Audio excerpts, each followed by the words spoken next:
মোহাম্মদপুর কেন্দ্রীয় college,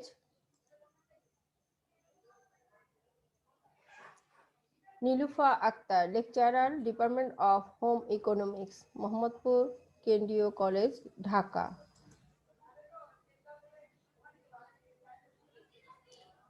welcome to our class.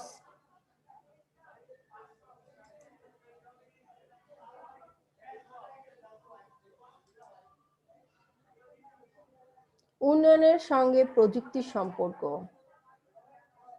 মানুষ তার উদ্ভাবনী শক্তির বলে তৈরি করছে নানা প্রযুক্তি। মানুষ তার শক্তির মাধ্যমে, মানে তৈরি শক্তির মাধ্যমে বা জ্ঞানের মাধ্যমে বিভিন্ন জিনিস, সে বিভিন্ন প্রযুক্তি তৈরি করছে, বা উদ্ভাবন শক্তির মাধ্যমে সে বিভিন্ন জিনিস তৈরি করছে। এই প্রযুক্তি প্রয়োগের প্রাকৃতিক সম্পদসমূহকে মানব জাতির ভোগ ও সেবার ব্যবহার করে মানুষ সমাজের তথা দেশের উন্নয়ন ও বিকাশ সাধন করছে। এটা শুধু তৈরি করছে নিজের জন্য না, এটা মানব সমাজের জন্য এবং মানব জাতির জন্য তৈরি করছে, এবং এটা মানব জাতি ভোগ ও সেবা করে কি করছে, সমাজকে উন্নত করছে, দেশকে উন্নত করছে, এবং সমাজ ও দেশে বিকাশ সাধন হচ্ছে।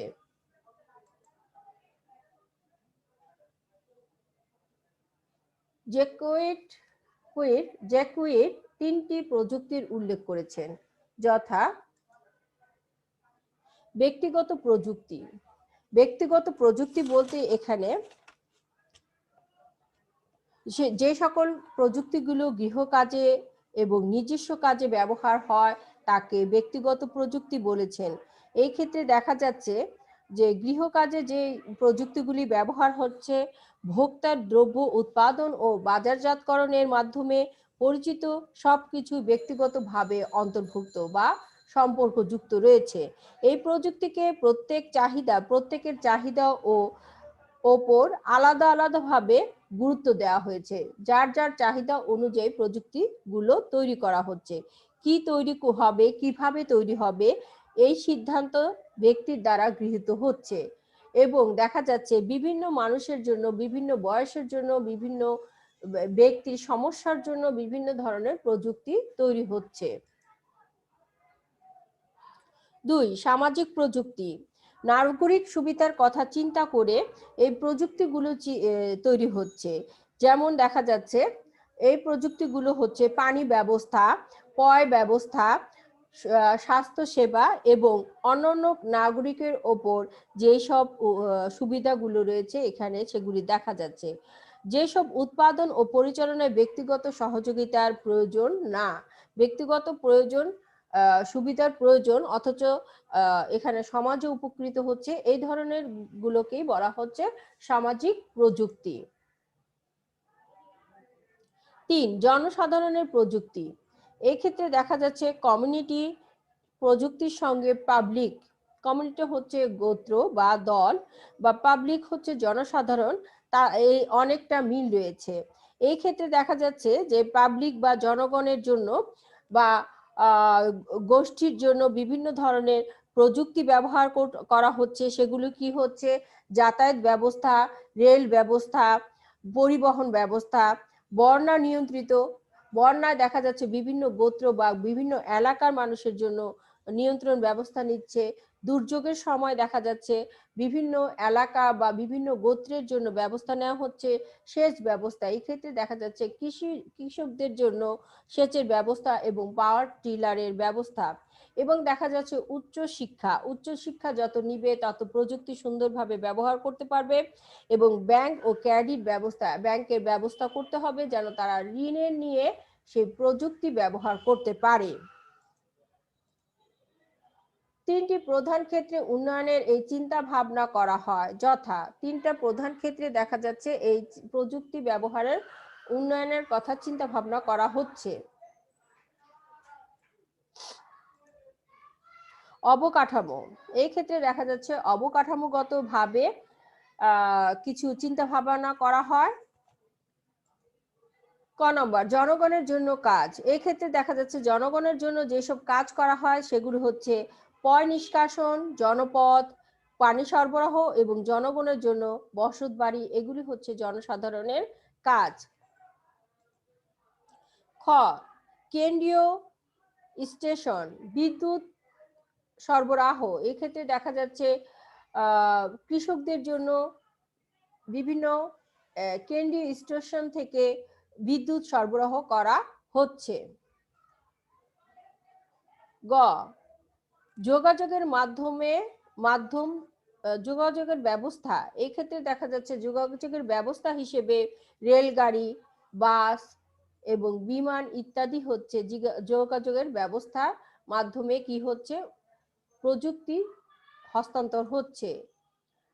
গ, যোগাযোগের মাধ্যম যেগুলি হচ্ছে television, telephone, Telegram, postal service, internet, দৈনিক খবর পত্রিকা ইত্যাদি, এগুলির মাধ্যমে কি হচ্ছে, যোগাযোগের মাধ্যম তৈরি হচ্ছে এবং প্রযুক্তি সম্পর্কে আমরা তথ্য জানতে পাচ্ছি। উচ্চতর শিক্ষার প্রসার, উচ্চতর শিক্ষার প্রসার যত বেশি হবে, প্রযুক্তি সম্পর্কে মানুষের আকর্ষণ তত বেশি হবে এবং প্রযুক্তি ব্যবহার তত সঠিক হবে।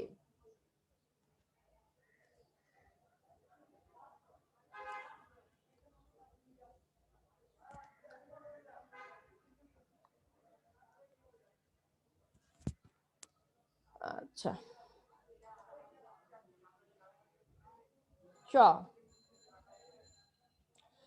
জনস্বাস্থ্যের সুবিধা, জনস্বাস্থ্যের সুবিধার কথা চিন্তা করতে হবে এবং জনসেবা দিতে হবে এবং জনগণের সেবার জন্য বিভিন্ন কেন্দ্র স্থাপন করতে হবে এবং তাহলে কি হবে, প্রযুক্তি আরো বেশি উন্নয়ন হবে। সঞ্চয় ও মূলধন গঠন, এই ক্ষেত্রে দেখা যাচ্ছে প্রযুক্তি ব্যবহারের মাধ্যমে সঞ্চয় ও মূলধন গঠন করতে হবে এবং প্রযুক্তি ব্যবহারের জন্য উদ্বুদ্ধ করতে হবে। এই ক্ষেত্রে ব্যাংকিং ব্যবস্থাগুলো বেশি সুযোগ সুবিধা দিয়ে থাকে, যেমন ঋণ দেয় বা বিভিন্ন প্রকল্প অনুযায়ী ঋণ বরাদ্দ করা হয় এবং সেগুলো দেওয়া হয়। 2, কৃষিকাজ। প্রযুক্তির এই কেন্দ্রবিন্দুতে রয়েছে কৃষি সংক্রান্ত কার্যক্রম।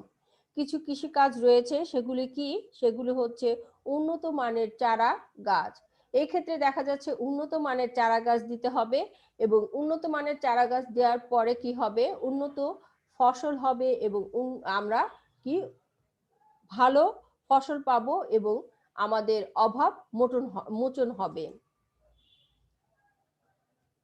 গ, পর্যাপ্ত সার, শুধু উন্নত চারা গাছ দিলেই হবে না, পর্যাপ্ত সারের ব্যবস্থাও করতে হবে যেন কৃষক তার সার ব্যবহার করে ভালো মানের ফসল উৎপাদন করতে পারে। সরঞ্জাম, যেই ফসলে যেই ধরনের সরঞ্জাম লাগে সেই সরঞ্জামগুলো সরবরাহ করতে হবে, পর্যাপ্ত পরিমাণে সরঞ্জাম সরবরাহ করতে হবে যেন তারা সেই ফসলগুলি সঠিকভাবে উৎপাদন করতে পারে। গ, সেচ ব্যবস্থা, এই ক্ষেত্রে দেখা যাচ্ছে সেচ ব্যবস্থা সঠিকভাবে দিতে হবে, কোন সময় দিতে হয়, কিভাবে দিতে হয়, এগুলো ব্যবস্থা করে দিতে হবে।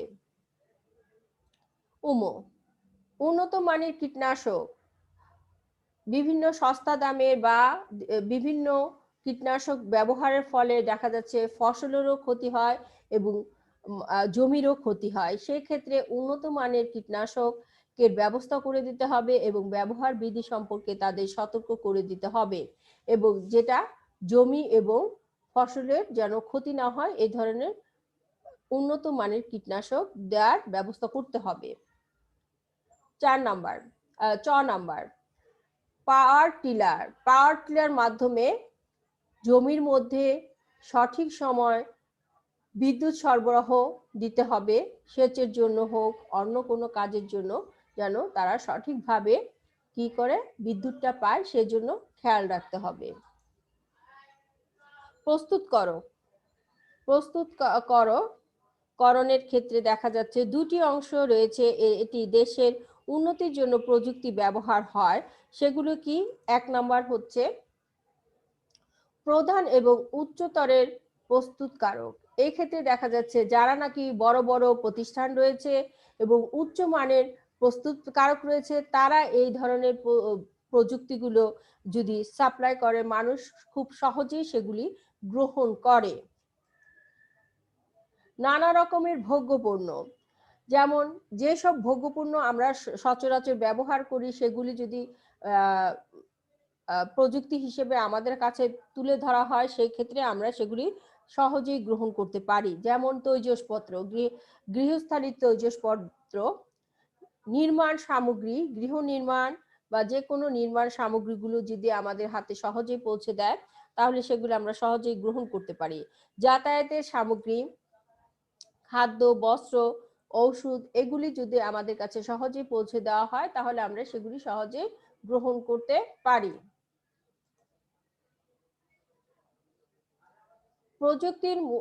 প্রযুক্তির মৌলিক উপাদান।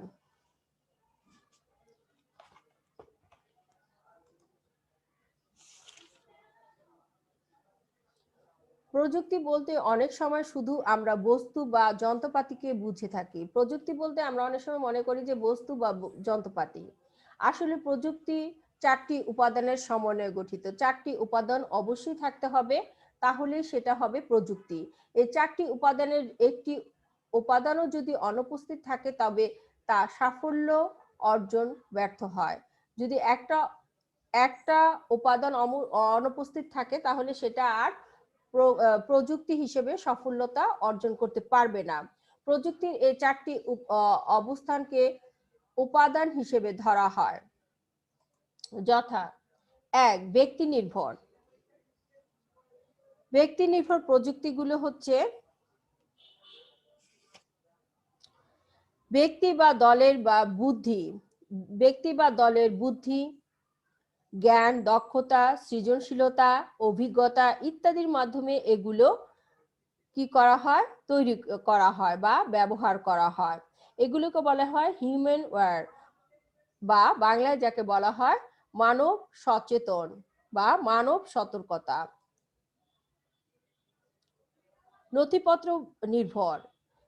নথিপত্র নির্ভর প্রযুক্তিগুলো হচ্ছে ইন্টারনেট, নীল নকশা, তথ্য ও ম্যানুয়াল, প্রতিবেদন, প্রোগ্রাম ইত্যাদি। এগুলো হচ্ছে ইনফর্ম ওয়্যার বা তথ্য সচেতন বা সতর্ক।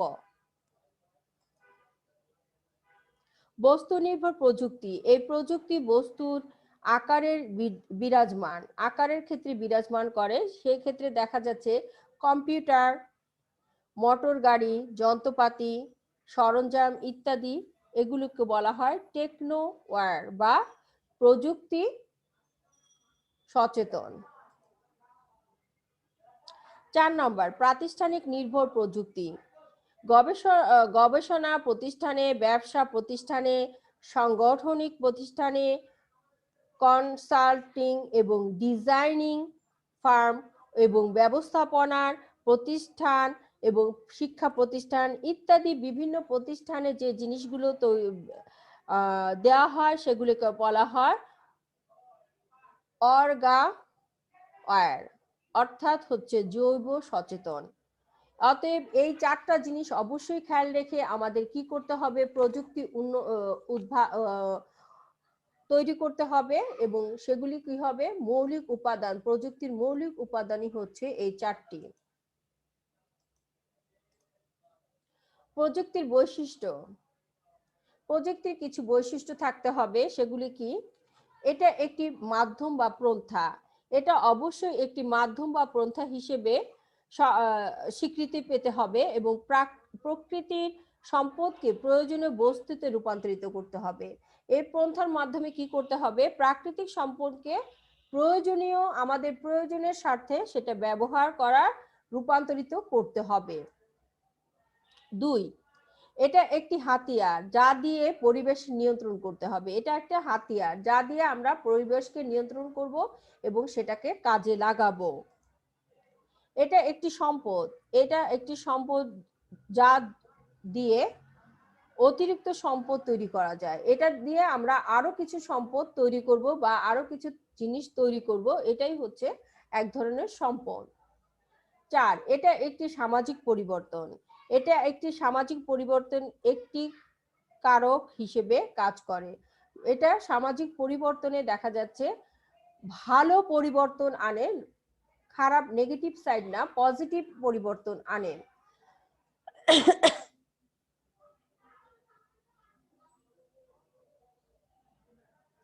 এটা সামাজিক একটি পরিবর্তন, এটি সমাজের পজিটিভ পরিবর্তন বা সুবিধাজনক পরিবর্তন আনে, নেগেটিভ কোনো পরিবর্তন আনে না। এখানে এটা প্রযুক্তির মাধ্যমে আমরা ভালো ব্যবহার করে এটা সমাজে ভালো পরিবর্তন আনতে পারি। 5, এটা একটি নিয়ামক। এই ক্ষেত্রে দেখা গেছে এটা একটি নিয়ামক হিসেবে কাজ করে। এটা অর্থনৈতিক উন্নয়নের ক্ষেত্রে আমরা বেশি প্রয়োজন ভাবে কাজ করতে পারি। এটা একটি পণ্য যা বাজারে কেনা বেচা যায়। অনেক সময় দেখা যাচ্ছে এটা একটা পণ্য আকারে আমরা বাজারে এটা কেনা বেচার মাধ্যমেও মানুষের উন্নয়ন করতে পারি। বর্তমানে প্রযুক্তি 3টি স্তরে বিদ্যমান। 1 নম্বর হচ্ছে মৌল ও সহজ প্রযুক্তি। এই ক্ষেত্রে দেখা যাচ্ছে যে মৌল ও সহজ পদ্ধতি, যুগ যুগ ধরে যে প্রাচীন পদ্ধতিগুলো, ঐতিহ্যবাহী পদ্ধতিগুলো সহজেই মানুষ মেনে নিচ্ছে এবং পুরাতন হিসেবে করে আসছে, বা আদি প্রযুক্তি যাকে বলা হয়, যেমন নাঙল দিয়ে জমি চাষ করা হয়, জাতা দিয়ে শস্য ভাঙা হয়, ঢেকির মাধ্যমে শস্য ভাঙা হয়, এগুলো হচ্ছে প্রাচীন বা সহজ ও মৌলিক ও সহজ পদ্ধতি। মাধ্যমিক পদ্ধতি, এখন আমরা চলে যাব মাধ্যমিক পদ্ধতি। এই যে আধুনিক বা বেসিক বা আধুনিক, এই দুইয়ের মধ্যে যে মধ্যবর্তী স্থানে যে প্রযুক্তিগুলো তৈরি হয়েছে সেগুলিকে বলা হচ্ছে মধ্যবর্তী প্রযুক্তি। এই সম্পর্কে বিখ্যাত অর্থনীতিবিদ ও লেখক প্রফেসর শুমাখার এই প্রযুক্তি প্রয়োগের ওপর বেশি সুপারিশ করেছেন। তিনি মধ্যবর্তী যে জিনিসগুলো আছে সেগুলোর উপর বেশি গুরুত্ব আরোপ করেছেন। সেটা কি? সেটা হচ্ছে বিভিন্ন বিভিন্ন ধরনের জিনিসপত্র, যেমন হচ্ছে ফ্যান, তারপরে টিভি, আরো অনেক ধরনের এই ধরনের জিনিস আছে মধ্যবর্তী প্রযুক্তি, সেগুলি ব্যবহারের সুপারিশ দিয়েছেন। 3 নম্বর আধুনিক প্রযুক্তি। এক্ষেত্রে দেখা যাচ্ছে আধুনিক প্রযুক্তিগুলো অধিক আধুনিকতম এবং বৃহৎ ও ব্যয়বহুল। এগুলি অনেক ব্যয়বহুল হয়, অনেক বড় আকারের হয় এবং জটিল কলকাবজা যন্ত্রপাতি সমন্বয়ে প্রযুক্তি সমূহ অন্তর্ভুক্ত থাকে। পৃথিবীর ধনী দেশগুলোতে এই ধরনের প্রযুক্তি বেশি বিদ্যমান থাকে। যেমন দেখা যাচ্ছে যে আগে কি হতো, মধ্যবর্তী প্রযুক্তির ক্ষেত্রে ফ্যাক্টরিগুলির মধ্যে বিভিন্ন জিনিস, যেমন খাদ্য সামগ্রী বলো আর যে কোনো পণ্যই বলো, ব্যক্তির মাধ্যমে তৈরি হতো এবং সেগুলি কি করতো, কিছু কিছু সরঞ্জাম দিয়ে সেগুলি ব্যবহার করে মানুষের কাছে সেগুলি বিক্রি করা হতো। কিন্তু এখন দেখা যাচ্ছে আধুনিক প্রযুক্তিতে একবারে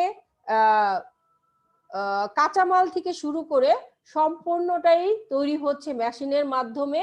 যেমন চানাচুর, বিস্কিট, ব্রেড, এই ধরনের জিনিসগুলো, অথবা পণ্য সামগ্রী যেটাই বলি আমরা, সেগুলো দেখা যাচ্ছে যে সবটাই মেশিন থেকে প্রথম থেকে উৎপাদন হচ্ছে এবং উৎপাদনের পরে সেটা বিক্রয়ের আগ মুহূর্ত পর্যন্ত সবগুলোই মেশিনের মাধ্যমে হচ্ছে। অতএব এগুলো অনেক ব্যয়বহুল, অনেক বৃহত্তম, এগুলি সবাই পারছে না।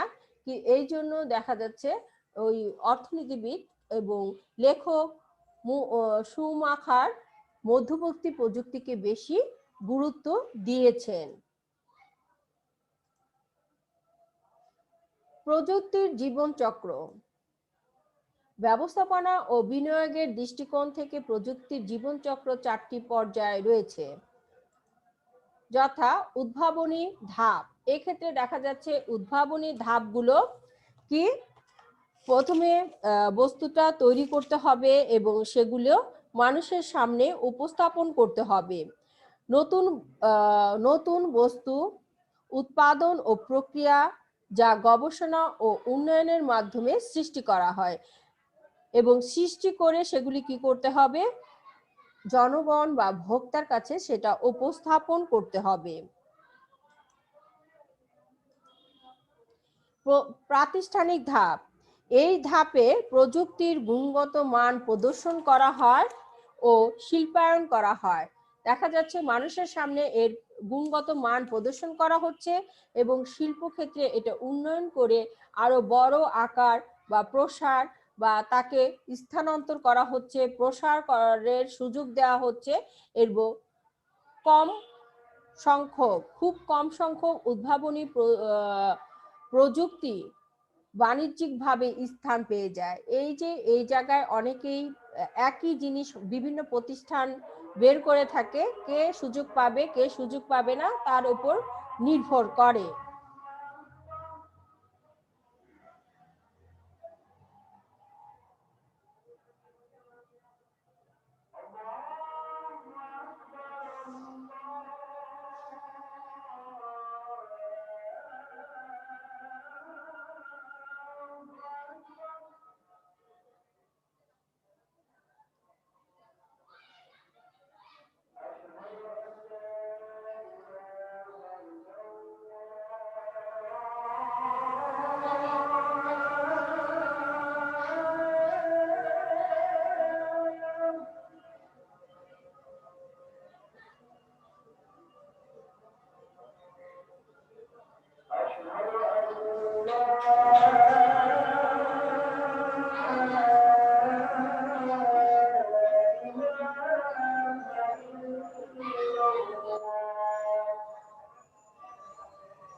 সম্প্রসারণ ধাপ,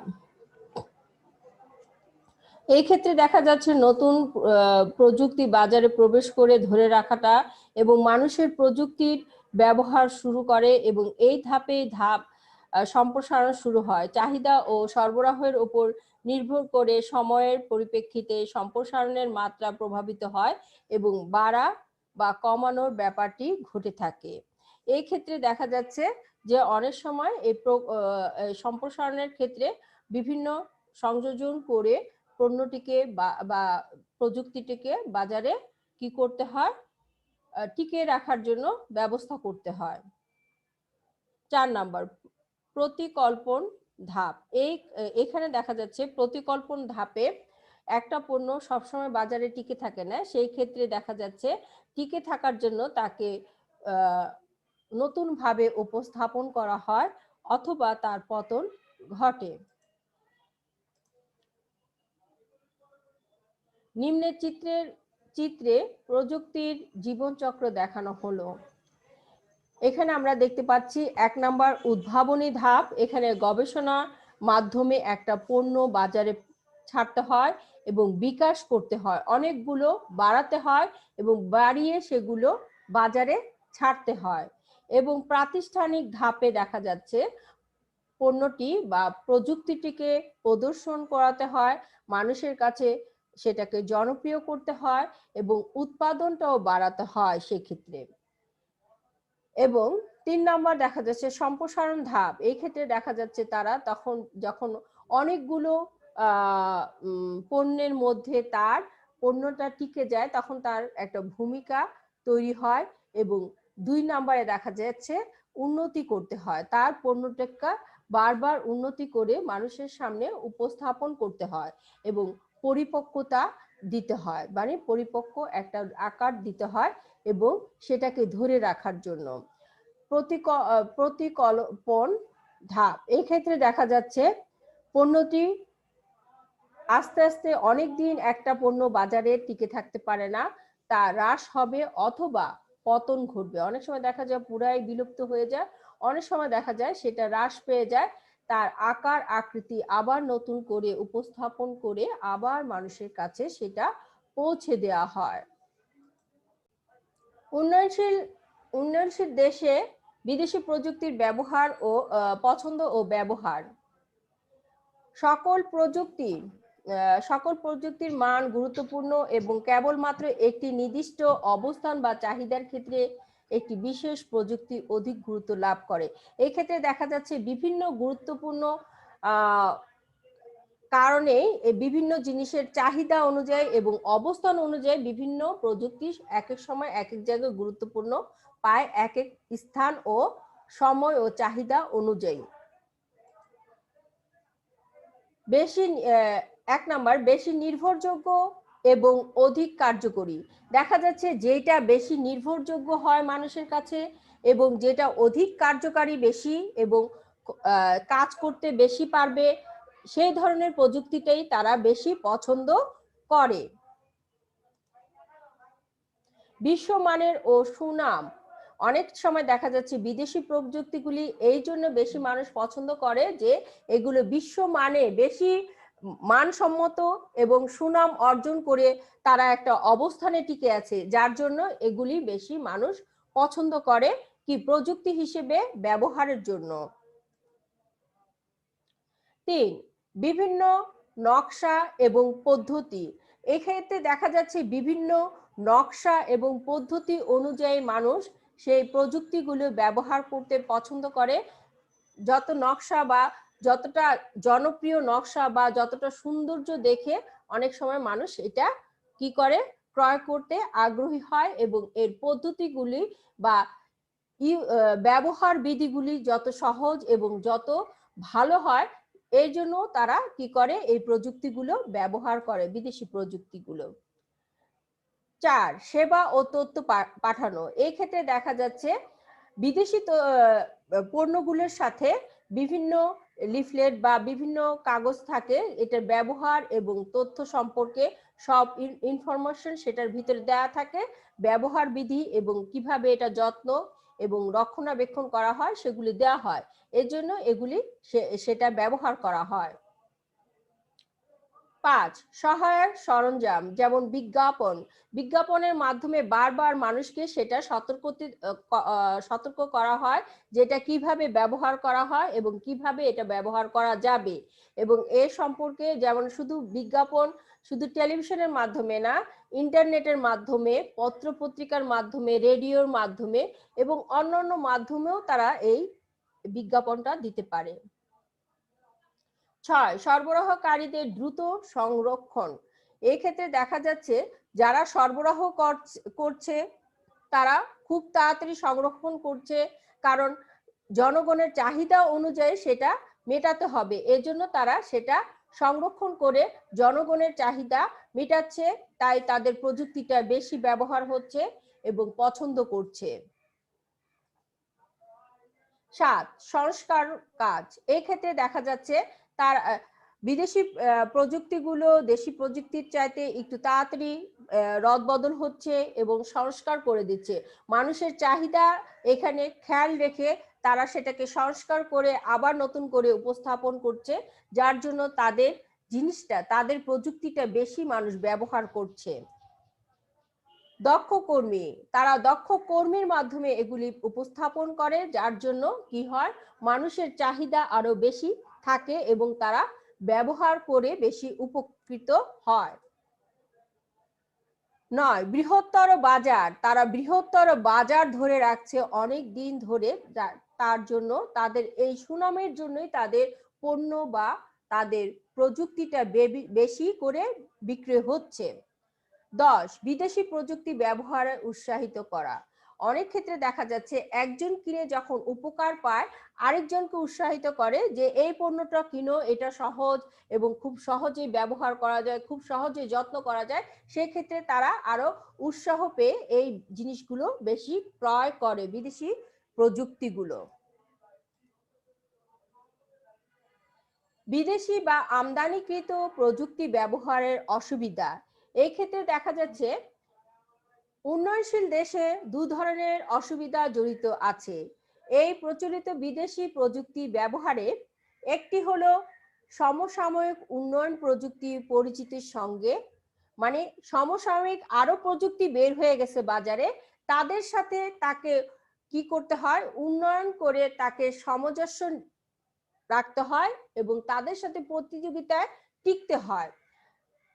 এবং অন্যটি জড়িয়ে আছে প্রযুক্তির পছন্দের ক্ষেত্রে। এই ক্ষেত্রে দেখা যাচ্ছে সকলের সকল ধরনের প্রযুক্তি পছন্দ না, তার আকার আকর্ষণ, তার পছন্দের ওপর তার প্রযুক্তি অনেক সময় নির্ভর করে।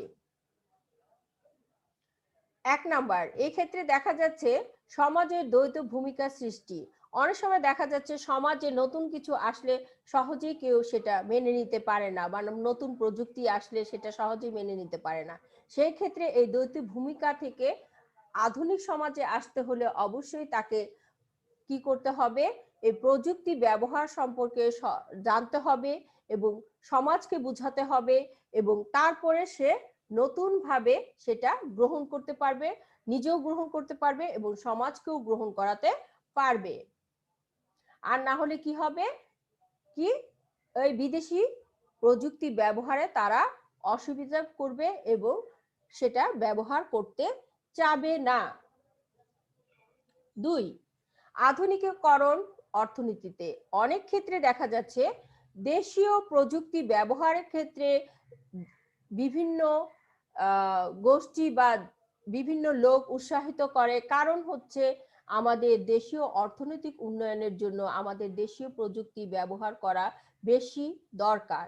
কিন্তু এই ক্ষেত্রে দেখা যাচ্ছে যখন আমরা দেশীয় জিনিসগুলি বেশি ব্যবহার করি, তখন বিদেশি প্রযুক্তিটা আমাদের কাছে ততটা গ্রহণযোগ্য হয় না। MNCH মাল্টিন্যাশনাল কর্পোরেশন এর উপস্থিতি। যখন বিদেশি প্রযুক্তিটা কোনো দেশে প্রতিষ্ঠিত হবে, তখন একটা মাল্টিন্যাশনাল কর্পোরেশন থাকতে হবে ওই প্রযুক্তি সম্পর্কে তাকে গাইডলাইন্স দেওয়ার জন্য। যদি এই গাইডলাইন্স দেওয়ার জন্য কোনো মাল্টিন্যাশনাল কর্পোরেশন না থাকে, তাহলে সেই প্রযুক্তিটা ব্যবহার করা সম্পর্কে জানতে পারবে না এবং মানুষ সেটা ক্রয় সম্পর্কে অনীহা সৃষ্টি করবে।